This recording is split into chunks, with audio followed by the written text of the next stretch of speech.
Chris, there is a part of HubSpot that dates back to the earliest days of the infrastructure that is the fulcrum for a lot of confusion, misunderstanding, conflicts between sales and marketing. Um, and that is maybe a non trivial part of the reason that we talk so much about the stages of the value path. What do you think that part is? Uh, I'm gonna go out on a limb and say life cycle stages. Life cycle stages. The what is an MQL if you ask multiple people in the organization, right? What do these life cycle stages mean? When does somebody move from one to the other? A lot of times those definitions are, oh, we move them to marketing qualified lead when we hand them off to sales, not um, when we recognize that they have raised their hand or signal that they are ready to talk to sales, then we promote them to marketing qualified lead and hand them off. Um, one of the tropes that we see all the time in HubSpot content in the ecosystem is, oh, you set your life cycle stages up once and you never really define them and nobody owns them and you've never checked in and you don't look at your conversion rates and analyze where your bottlenecks are, et cetera, et cetera. And one of the quirks of life cycle stages that dates all the way back to the early days is, of course, that life cycle stages advance by hook or by crook, but the through including some built-in automations and things like that, and that companies drag people through life cycle stages and you that are associated with them, and you can set up automations to do the inverse of if you advance your decision maker to SQL, it pulls the company to SQL, or if the deal advances to a stage, it advances the contacts and the company, and that's a lot of creaky infrastructure, and we could talk about that all day long. But where I'm going with this is one of the quirks of that infrastructure is it's not really a primary use case that a record would move backwards in life cycle stages. It is so much outside the primary use case that an automation can't move a record backwards if a company or a contact um, is in SQL, whatever that means, and they need to be relegated backwards to an MQL. Um, you can't do that with a workflow. What you can do is clear lifecycle stage and then set it to MQL. You can't regress somebody just by editing the property like you can with so many other Man, properties. why did I agree to talk about this topic today? This is oh man, one of my least favorite topics when talking to the more technical you get in RevOps land, and the way that people treat it as just like the the the golden rule of RevOps. Of like, well, of course we have to move in this direction, and like how much decision making is based on how the tool works and not how our process works, how Yes. humans move through their own Yes. journeys. I and like when you allow yourself to take a step back, um, I uh, as I was developing this framework, just because it just didn't feel right, like at the beginning. So I'm like searching for ways, and as you talk to AI, and it doesn't know what that. Like it was still surprising to me when like one of the one of the first times I talked about MQLs, like with Claude, like it did not start with marketing qualified lead. Like it came up with some other acronym, and it's like you start realize like, oh, AI doesn't know what the hell I'm talking about. Maybe there's an issue here, or maybe it gets easier to understand why the fellow humans in the organization can't ever remember how you define these things. Yeah. But a podcast from John Miller last year, co-founder of Marketo, uh, was so enlightening, and I've heard similar statements from like leaders that came from Oracle and Eloqua, like all the people who invented marketing automation, basically, that led to this serious decisions waterfall, demand waterfall. That when you hear them talk now, they're like, yeah, maybe that wasn't, maybe that they go from maybe it wasn't, or okay, the full spectrum. It's certainly not correct right now, Right. right? Um, Maybe it worked back then, but not an affirmative, like, yep, that was the right thing. All the way to what John was saying is like maybe it was our brand that Mm. that caused all the success, and it had nothing to do with our ability to manage conversion rates through stages, and the fact that we were getting so much clarity was just because we had a bunch of people downloading stuff because they liked our brand, right? And when Yeah. you can understand that's the foundation we're building on right now, like, let's at least question the fact that these stages, the way that in our case, HubSpot says they must be used in order to make reporting work, Right. There you go. right? Maybe that's not the best reason to try and teach the whole organization across marketing and sales who never agree on anything uh, to define MQLs and SQLs in a way that will make reporting like nobody wants to do anything to make reporting work. Right. Yeah. Unless your comp plan is tied to one of those numbers, in which Yes, case you're incentivized to do it, of course. Yeah. exactly. Um, we love frameworks and scaffolding for trying to like make sense of complex issues, and so I can totally see the appeal of if you put yourself into a frame of mind where we have a spreadsheet or a CRM and there's no such thing as life cycle stages or any categorization.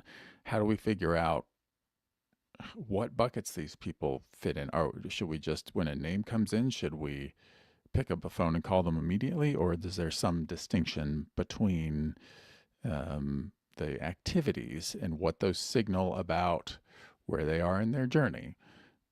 Life cycle stages make sense, right? And we definitely could spend a lot of time tearing them down. I think um, and it's, I think they're probably a necessary evil here. The like lack of shared description, all of these things, huge problems. Um, the uh, and HubSpot's not the only tool that has this quirk of like, okay, but what happens if we move somebody backwards, and why do we do that? It exists to some degree in every organization, even if let's say you have a clear definition of what these life cycle stages mean, and I always make sure that my clients do have a very tactile definition. Um, Deal stages in your pipeline have a similar problem, although in a lot of pipelines, um, that it's easier to move deals backwards than it is to move companies and contacts backwards in their life cycle stages. But the the moving backwards quirk in HubSpot, and it's an automation quirk in HubSpot more than anything else. Other that and the fact that those automations kind of live all over the place in settings and configuration. But intuitively, we understand like, oh, that where we're at in this sales process has regressed, right? Like a new champion has entered the battlefield, or who's this person that just got added to our meeting? I'm going to go look up on LinkedIn. Oh, beep, they're in cybersecurity.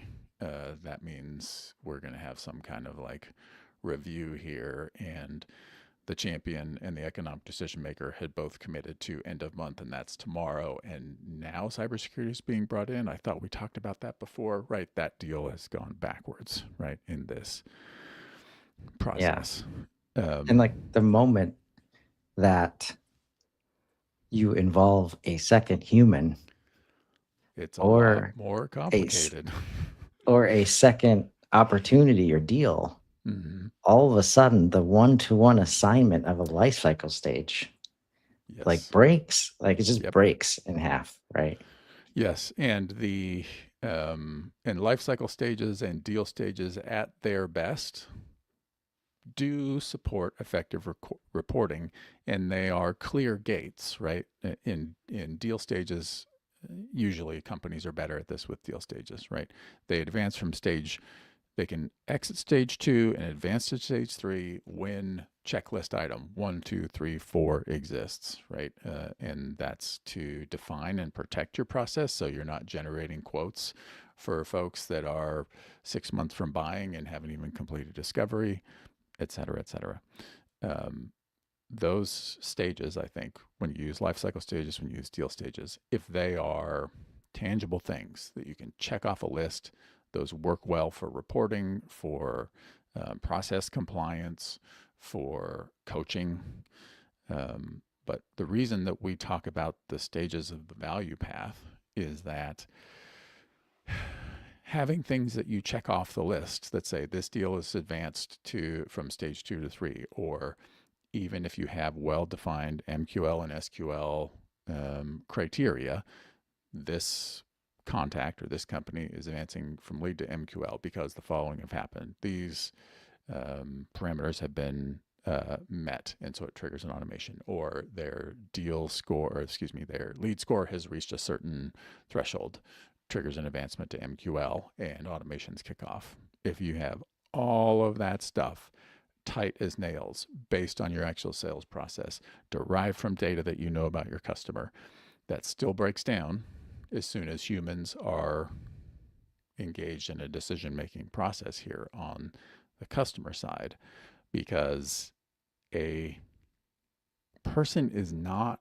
really making a decision or more ready to make a decision because your four criteria are met or because the lead score has reached a certain threshold, right? We have the, um, uh, and maybe if you want to call them up too, we have our path to value stages here because people move closer and further away or forward and backwards in their readiness to make a decision, to commit to a change a lot more frequently and at different rates than a checklist of here's how we advance people through our life cycle stages and deal stages admit, right? Like if you're in stage four of your sales pipeline, for example, and that means that your life cycle stage has advanced that company and all of the associated contacts to opportunity. And some of the people involved are not sure, right, about it. Some people are super excited and they've already done a pilot. And so, like, they feel like, yeah, there's clear proven value. We did some tests and it was super helpful. We can demonstrate why we think this will give us, more scale and opportunity. All those people are in um, different stages of their journey, and the life cycle stages and the deal stages are at best obscuring, maybe lying to you about how close that deal is to a decision. So all of that complexity actually lives in, if you're lucky, the SMS, the email, the meeting notes associated with the contact records and the company, and or in the head of the reps and the AMs that are working with those folks, right? So let's look at our path to value here on the left hand side. You know, if I'm describing somebody that they're in stage 4 of our sales of our deal pipeline, they are at buyer. We have somebody there is like, look, I have to solve this problem. I'm in the process of making a decision, but they've got, you know, a handful of other folks that are involved that, you know, maybe just have veto power, like cybersecurity, or they're just the economic buyer and they're looking for their team's recommendation. Those people aren't all at the same stage of their relationship with you. Some of those people, like our economic buyer, is might be back at researcher, right? Because they are taking the buyer's short list and just saying like, okay, here's the 3 that we're looking into. They're going to skim them, provide their input, ask some questions, maybe say like, look, this one, you know, option C seems expensive, but if you can talk them down and remove this from it, then maybe it will get it into the range that we can spend. Um, you know, cybersecurity getting called in at the last minute is like probably all the way back to audience. Like we have permission to talk to them, but they are, you know, at this point in a phase of like total disinterest, right? To this, they're Yeah. getting looped in. And Um, like, man, looped in is a good phrase. yes, Um, and never want to hear it. yeah, but also like, it's so funny how the loop marketing framework solves for these kinds of moments that we're talking about, just not in the way that everybody thinks. Right. Um, like, and it's not like, here's your permission. Like, it's okay to have like, to have linear processes set up to report on, because those are like you say, like, to coach, to manage process, to manage change, to report and understand what the flow looks like in its best moments. um but like as soon as you start making decisions about your buyer, about the human on the other side Right. that supports that internal reporting, like, you've gone, like, it doesn't work that way, right? And an example, um because it's been so interesting over the last year figuring out how to talk about this in the face of people trying to uh invest their time, invest their effort, invest their money in getting HubSpot right, when everywhere you look, there's things like the word leads and life cycle Mm-hmm. stages and just the opposite of what I'm saying, like, just staring at you, right? Yes. And so, being able to detach from that and say, all right, like, we have a relationship with humans that we need to manage, and we have a relationship with opportunities that we need to manage. That's why they have separate scores. And then there's often another thing, like the thing that we're selling, or, the thing that has to be delivered, that we have to manage too. And an example of, just from today, like, why you have to separate these things.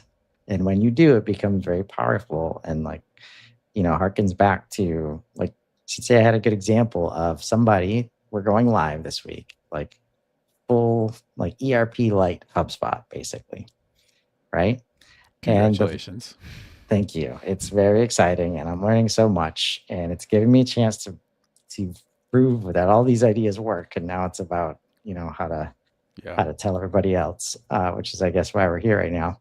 Um, the head of uh, the person in charge of sales and doing quotes and stuff like that says on the call and makes a joke. It's like, oh, wow, look at that. We actually have a system built for how our process works.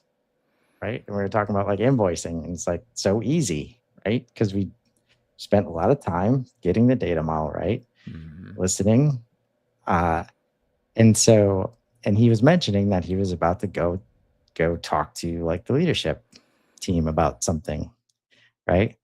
And I said, oh, feel free to say that like on that call too, right? Um, because he's like basically in adopter mode, Mm-hmm. right? If you talk to leadership directly, we haven't delivered anything yet. There's no money flowing through HubSpot. Yeah. They're really excited about it, but they're in a previous stage still, right? Mm-hmm. They haven't realized the value of HubSpot yet. So they are in a different stage. And if I just assume that everybody is in the same stage as this person, which is what we do when we let company like be the life cycle stage Yep. and decide that, oh, whoever's associated, just they get the same life cycle stage because the contacts have to sync with the company. Like it just doesn't work that way.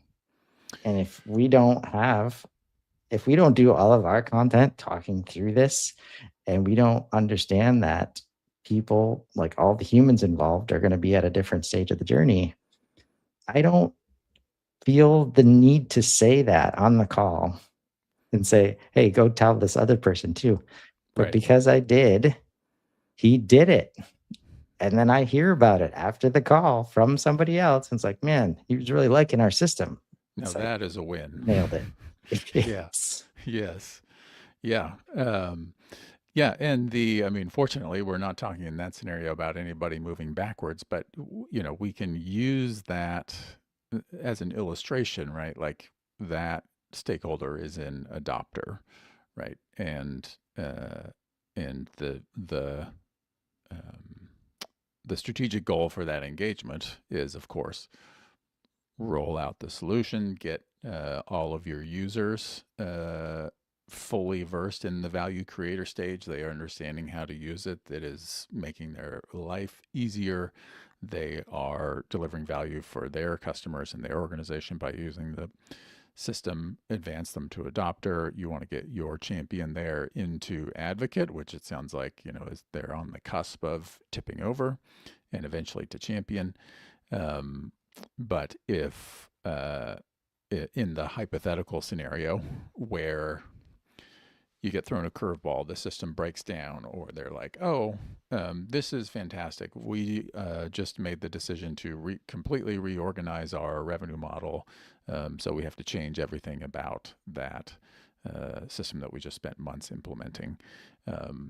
You are, are going to have to snap some folks back to value creator, right? Like they may love you, they may want to say like, well, they did great with the process before, I'm sure we'll do great again, and that's advocate behavior, but they now have to prove that uh, that with this big change they can do it again, right? They can redeliver, they can solve the problem that just came up, right? And if Yeah. the two ways, without, if a organization, if a company is servicing that customer without thinking about the value path, the what their system will say is there's a new project and it's re-architect for new revenue model in their project management system, and their life cycle stage will just say customer, right? Uh-huh. um, and that project will have execution based stages, but there is no scaffolding that's hanging name tags on, uh, okay, this person in the natural course of business was an advocate internally, but is now, their role has been pushed back to value creator. And that's not a regression in the relationship. It's just the reality of the situation that we have to keep in mind, that we want to track, and that we need, when we open a record, right, needs to be right there in front of our face. Remember, like our most important priority for them right now is helping them create the value that they have been uh, uh, Investing in. deposited on the doorstep of needing to, Yeah. deliver, right? And Um, that's and it's like what we're trying to do with this whole framework and this whole series is help you handle this proactively. instead of the way that the industry has been built, where it's like, because it's just a customer bucket, right? We're not Yes. understanding these stages. Like the fact is, and I have no perceived risk to match what I'm about to say. But the fact is, if we don't go live, the value has not been created. Yeah. And they're well within their rights to do to get all their money back or get out of the contract or like all of the things. That's how I met HubSpot in the first place. Was I had signed a contract with Marketo at the beginning of 2017, right?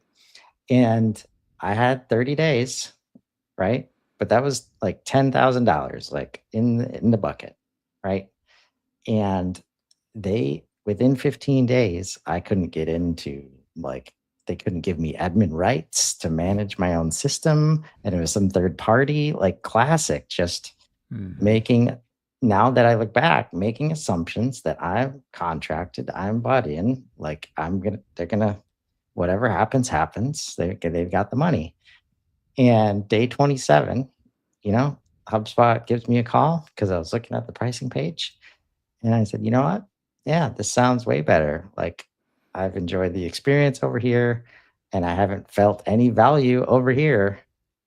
Like, so I'm out. And all of a sudden, like I'm I'm out. Like, and nothing in the contract. Like we try to get like CYA mode to protect us Hmm. from that stuff instead of just understanding upfront that that can happen and we can solve for it very easily if we actually understand what people are going through, like in those moments, as many people that are involved, not just, the one champion. Yeah, yeah, and the grouping of all associated in this is again not just a HubSpot thing.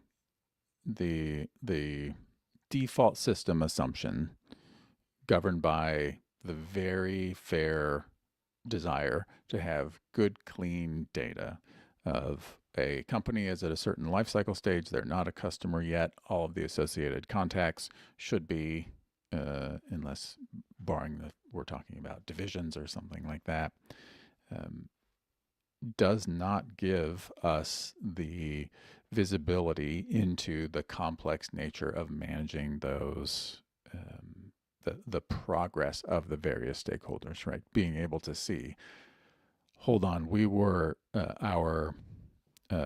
our cybersecurity person was just at buyer. We felt like they were helping us hone in on making a decision.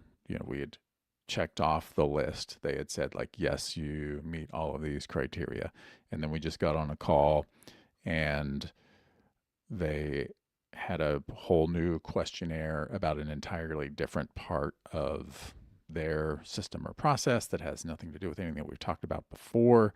It's a tone shift. What's going on here?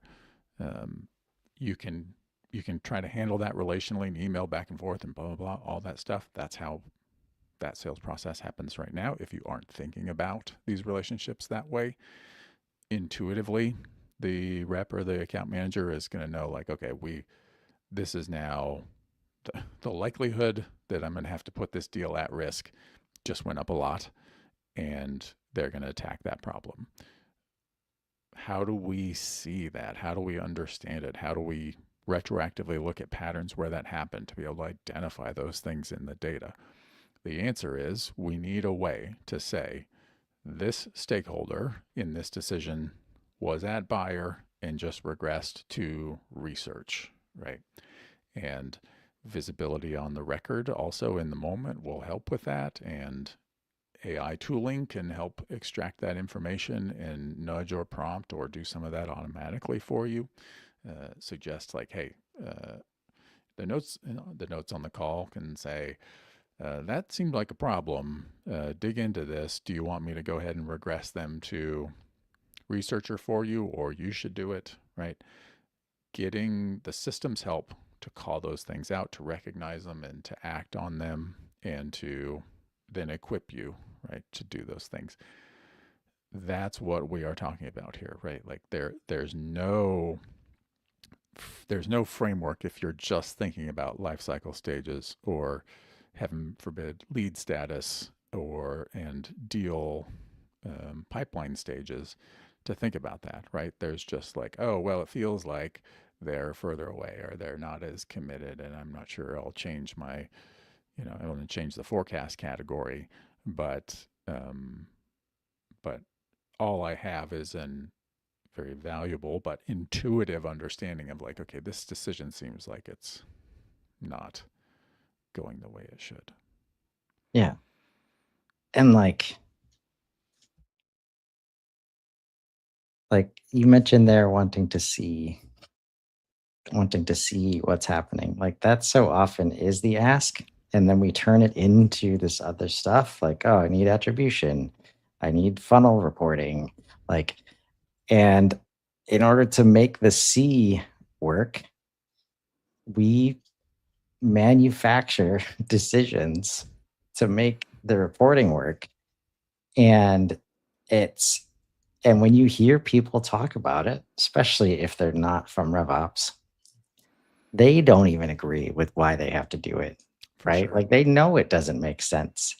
And like, so one of the things we do is we replace the lead object with something called the interest object.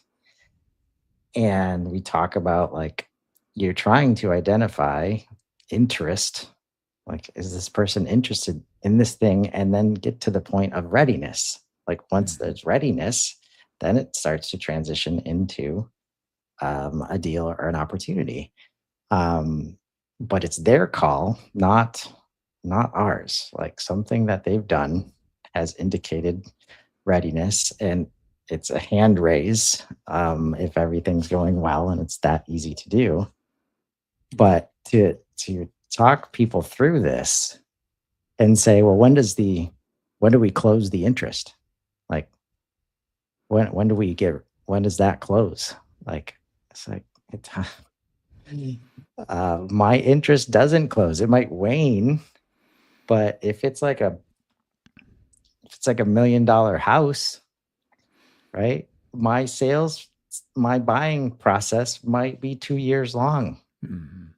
And like the fact that your system doesn't like open deals for longer than 2 months, like you end up with you open 5 deals for me by the time that I bought the house. Yep. And good luck explaining that reporting. Like that doesn't make any sense. The Yeah. fact that I'm interested in 3 different properties and probably a membership, like I'm still just one deal, right? That doesn't, I'm probably not buying all 3 houses. Yep. So, like, being able to separate these things, that's like exactly why. And to hear and watch people jump through hoops, either in the records or in the mental, the mental bandwidth required to decide, like, okay, I see this context on my screen, but I know this is reality. So how do we make it work?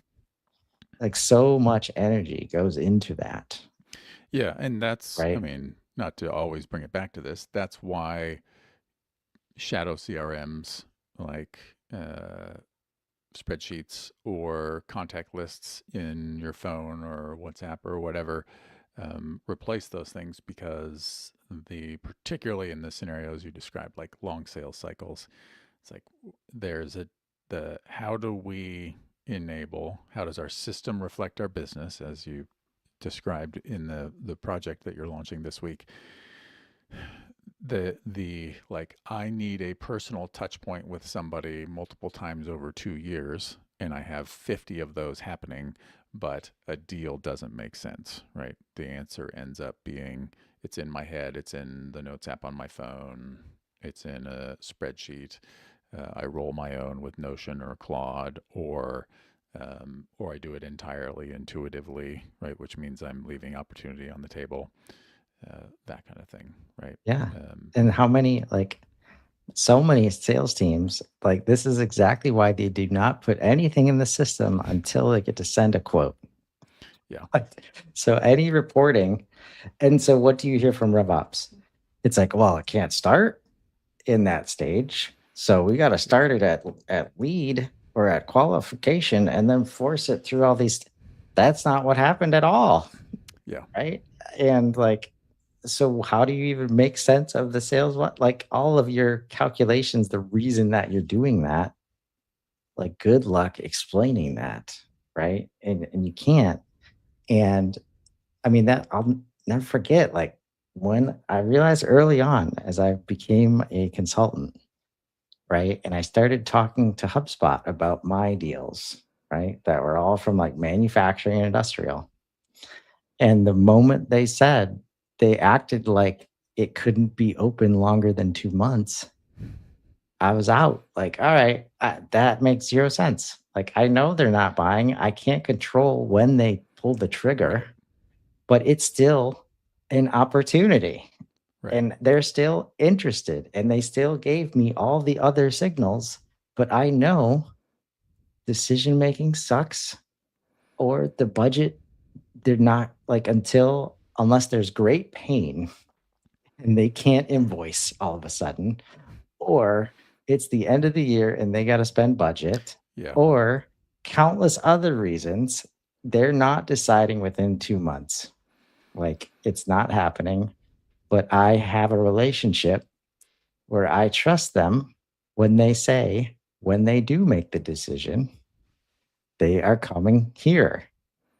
So that means, as far as I understand forecasting, that it should be in the forecast at some, like, it, all the other signals are true. Just because we've decided that if it's not going to close in 2 months, it can't be open anymore. Right. Like, makes zero sense. Yeah. Yeah. Well, I think we covered it pretty Yeah. this So, aspect pretty thoroughly. But yeah, I mean the big um, I mean the number one lesson that's every single one of these is about is make sure that your systems reflect the way that your business operates, but also the way that your customers make decisions and the way that they operate in that process, both pre and post sale.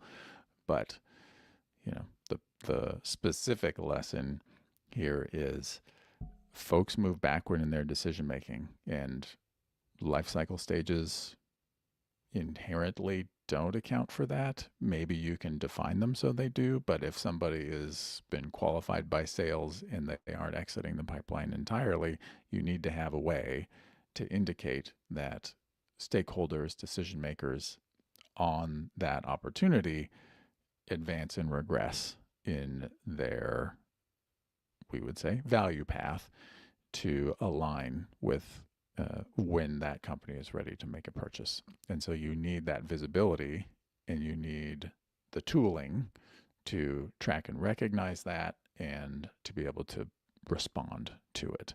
That's why we talk about this with value path. yeah. And if you can give yourself permission to just use these very straightforward, simple words, like the path to value, the value path, like, I'm on it. I've raised my hand because I have some pain. Oh, another business priority came up. Oh, the leader of this org Yep. just got fired and we've got a new one. And they don't have their hand raised. Yeah. Like, all the reasons that we just put our hand back down. That doesn't mean like you close it lost, Right. And right? never contact them again, except maybe you make yourself a note in 6 months to check in on priorities, as they say. Right. Like, they probably just go back into research. It's still on the list somewhere. It's just not number one. And you can apply that to every one of these stages: audience, researcher, hand raiser, buyer. By the way, all of those words we use when talking about the buyer journey and Yeah. the sales process. It's not like we, we're just making up our own language here, right? A recent example is like, started talking about subscribers as it relates to the interest object. It's like, and then he finally got to where it's like subscriber audiences. There you go. Just let's just pick the other word because they are your audiences. Hmm. And now they don't have to be subscribed to anything Yeah. to make sense for them to be classified in this way, right? There's so much of that throughout the journey. So, audience, researcher, hand raiser, buyer on the front end, value creator, adopter, advocate, Advocate, and champion champion. on the back. And I've gone internally, I've gone as far as to add the word value to each of those so that what are we doing for audience value? What are we doing for researcher value? What are we doing for hand raiser value? Buyer value? Like, it's enough's enough. We need to start treating humans that they're asking for value. If we don't show up with value, why should we? Why should we get any? Yes. Right. So uh, we're gonna keep at it. We're gonna keep on the case for you. Hope this is helpful. If there's anything related to this content, this framework, anything value path, value first, would love to hear your feedback. Willing to dive deeper in any part of the journey. And as always, I appreciate you so much, Oaks. And Same. we'll see everybody next time. Seriously though, Chris, what is an MQL?